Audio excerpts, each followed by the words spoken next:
प्रिय भाई बहनों, आज हम भगवान बुद्ध की माँ महा प्रजापति गौतमी के बारे में कुछ जानकारी देंगे। भगवान गौतम की माता जो महामाया थी, वो बच्चा जनने के 7वें दिन परलोक सिधार गई थी।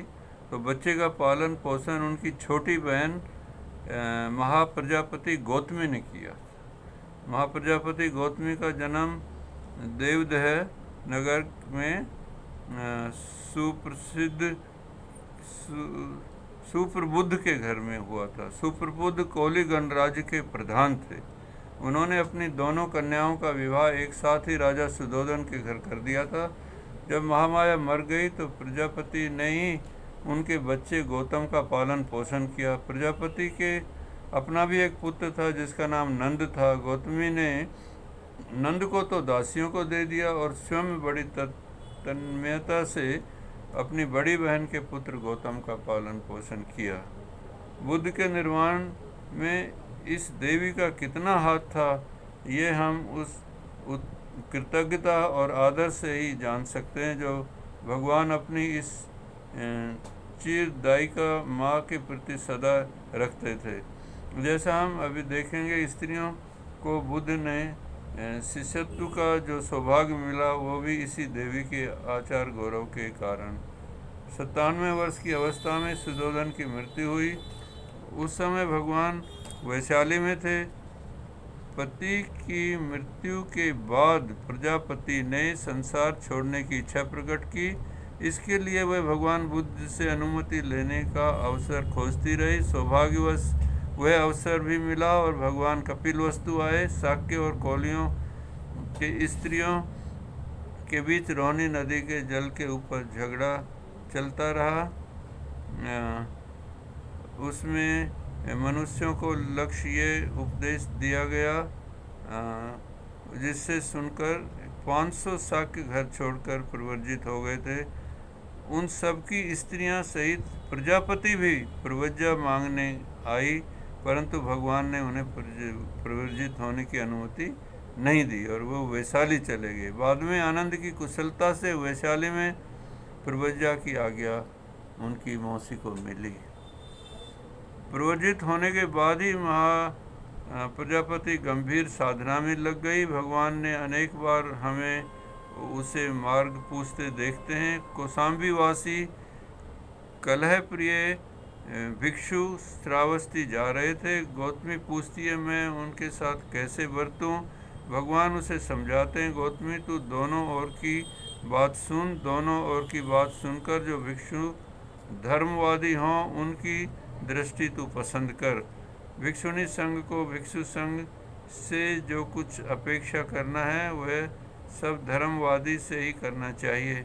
एक बार गौतमी भगवान के पास जाकर पूछती है, अच्छा हो भगवान संक्षिप्त में मुझे धर्म का उपदेश दें, जिससे भगवान से सुनकर एकाकी प्रमाद रहित हूँ मैं आत्म संयम पूर्वक व्यवहार करूँ। भगवान उसे उपदेश देते हैं और गौतमी एकांत साधना में लग जाती है।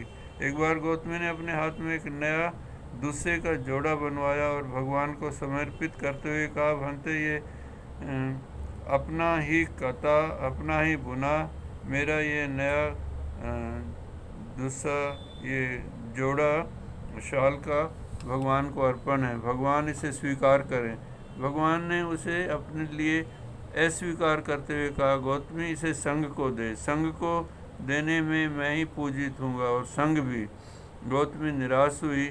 आनंद ने फिर उसके लिए वकालत की, परंतु शास्त्रा ने समझाया गया प्रजापति के ही अधिक कल्याण के लिए उन्होंने ऐसा किया है। व्यक्तिगत दान की अपेक्षा संघ को दिया हुआ दान हर हाल में अच्छा है।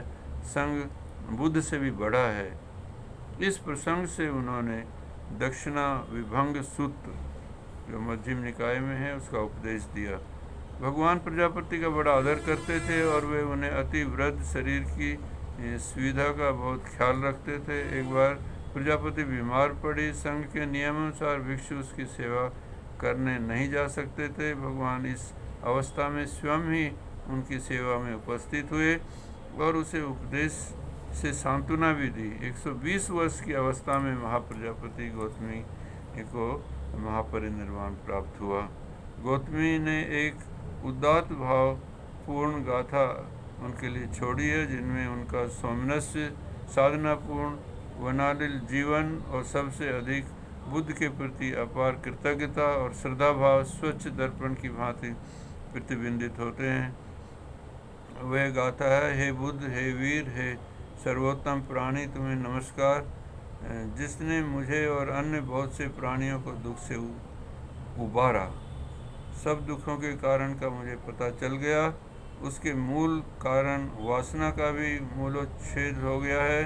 आज मैं दुख निरोधगामिनी आर्य अष्टांगिक मार्ग में विचरण करती हूँ।